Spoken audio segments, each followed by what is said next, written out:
मैं डॉक्टर राम कुमार सिंह, हिंदी अध्यापक, आप सभी का इस वीडियो व्याख्यान में स्वागत करता हूं। आज मैं केंद्रीय माध्यमिक शिक्षा बोर्ड दिल्ली द्वारा कक्षा 10वीं कोर्स ए के लिए निर्धारित पाठ्यपुस्तक कृतिका भाग 2 के अंतर्गत साना साना हाथ जोड़ी पाठ का सार संक्षेप पर प्रकाश डाल रहा हूं। आप सभी धैर्य, आत्मविश्वास एवं एकाग्रता के साथ सुनेंगे। साना साना हाथ जोड़ी पाठ मधु काकरिया द्वारा रचित एक यात्रा वृत्तांत है। साना साना हाथ जोड़ी में पूर्वोत्तर भारत के सिक्किम राज्य की राजधानी गंगटोक और उसके आगे हिमालय की यात्रा का वर्णन है। हिमालय के अनंत सौंदर्य का ऐसा अद्भुत वर्णन लेखिका ने किया है मानो हिमालय का पल पल परिवर्तित सौंदर्य हम अपनी आँखों से निहार रहे हों।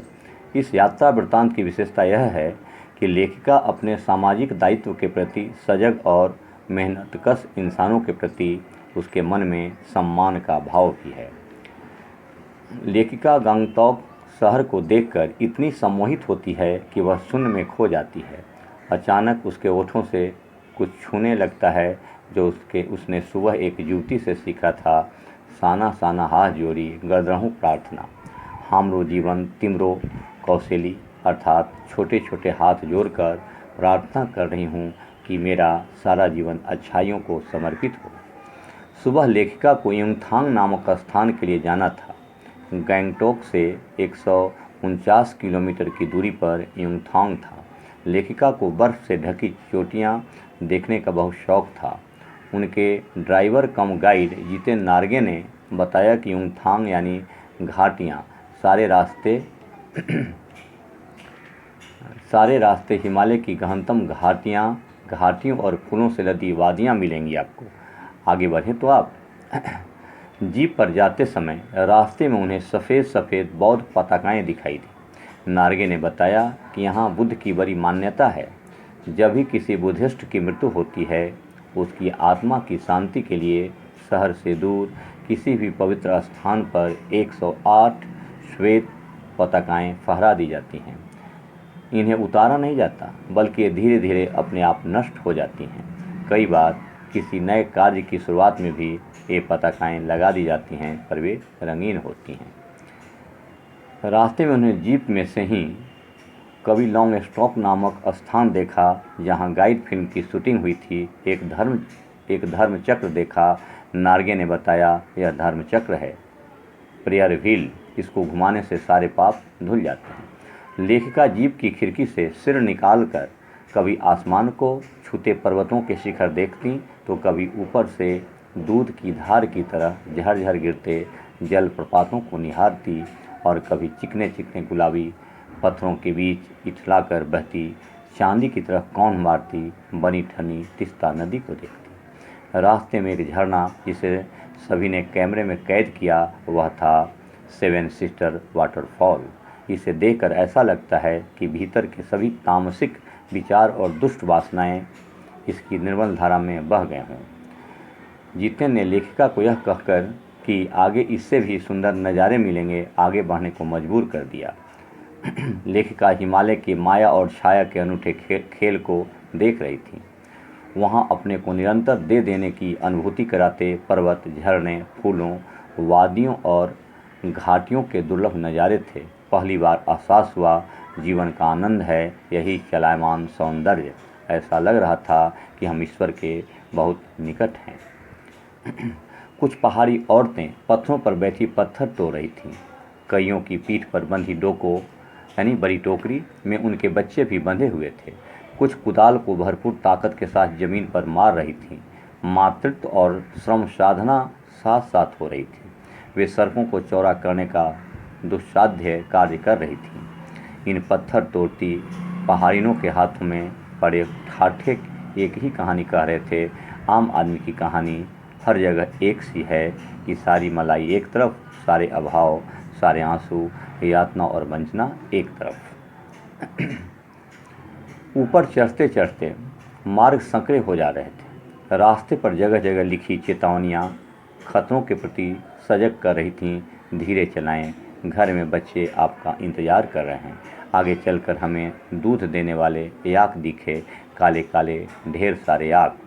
युमथांग पहुंचने के लिए रात भर लायुंग में पड़ाव लेना पड़ा था। गगनचुंबी पहाड़ों के तल में सांस लेती एक नन्ही सी शांत बस्ती लायुंग।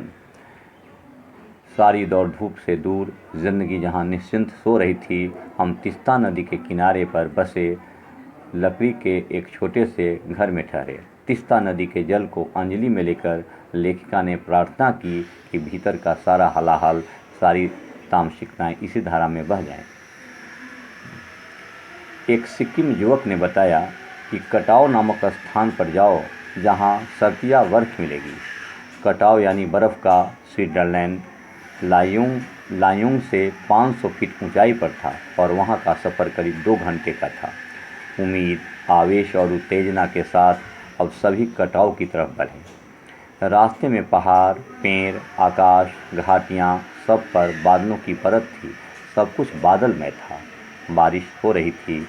लेखिका तथा उसकी सहेली सांस रोके फिसलन भरे रास्ते पर संभल कर आगे बढ़ती जीप को देख रही थी। जितेन लगभग अंदाज से गाड़ी चला रहा था। आधे रास्ते के बाद धुंध छटी। वे लोग कटाव के करीब आ रहे थे, क्योंकि दूर से ही बर्फ़ से ढके पहाड़ दिखने लगे थे। ऐसा लग रहा था जैसे किसी ने इन पहाड़ों पर पाउडर छिड़क दिया हो। नार्गे ने उत्तेजित होकर कहा, देखिए, एकदम ताज़ा बर्फ़ है। लगता है रात में गिरी है यह बर्फ़।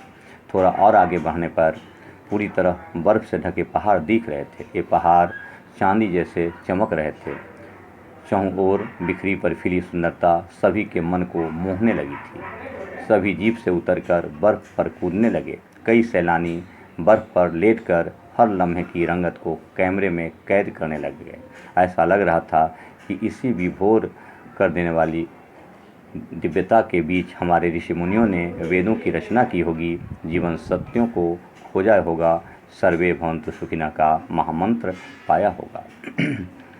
आगे बढ़ने पर इक्की दुक्की फौजी छावनियाँ दिखाई पड़ी।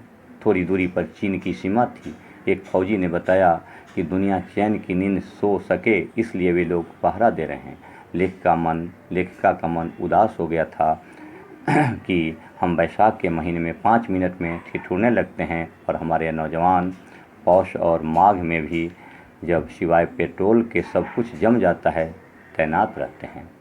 युमथांग की घाटियों में एक नया आकर्षण और जुड़ गया था। ढेर सारे प्यूता और रोडोडेंड्रो के फूल। जितेन बताने लगा, बस 15 दिनों में ही पूरी घाटी फूलों से भर जाएगी। जीप में बैठते हुए एक पहाड़ी कुत्ते ने रास्ता काट दिया। मनी ने बताया, ये पहाड़ी कुत्ते हैं, ये भौंकते नहीं हैं, ये सिर्फ चांदनी रात में ही भौंकते हैं। वापस आते समय जितेन जीप में भी जानकारियाँ देता रहा। मैडम, यहाँ एक पत्थर है जिस पर गुरु नानक के फुटप्रिंट हैं। कहते हैं कि यहाँ गुरु नानक की थाली से थोड़े से चावल छिड़क कर बाहर गिर गए थे। जिस जगह चावल छिड़क कर गिरे थे वहाँ चावल की खेती होती है। फिर खेदुम नामक स्थान दिखाते हुए बोला कि यहाँ देवी देवताओं का निवास है। यहाँ जो गंदगी फैलाता है वह मर जाता है। यहाँ के लोग पहाड़, नदी, झरनों की पूजा करते हैं। लेखिका को लगा तभी गैंगटॉक इतना सुंदर शहर है। सिक्किम जब भारत में मिला उसके कई वर्षों बाद भारतीय आर्मी के कप्तान शेखर दत्ता के दिमाग में आया कि यहाँ सिर्फ फौजियों को रखकर क्या होगा। घाटियों के बीच रास्ते निकाल कर इसे टूरिस्ट स्पॉट बनाया जा सकता है। अभी भी रास्ते बन रहे हैं। शायद मनुष्य की इसी असमाप्त खोज का नाम सौंदर्य है। जीप आगे बढ़ने लगी और यह पाठ का सार संक्षेप हुआ। साना साना हाँ जोरी पाठ का यह सार संक्षेप है। और इसके बाद मैं अगली कक्षा में इस पाठ से जो प्रश्नोत्तर होगा उस पर मैं विचार करूँगा, प्रश्नों के प्रश्नोत्तर बताऊँगा। धन्यवाद।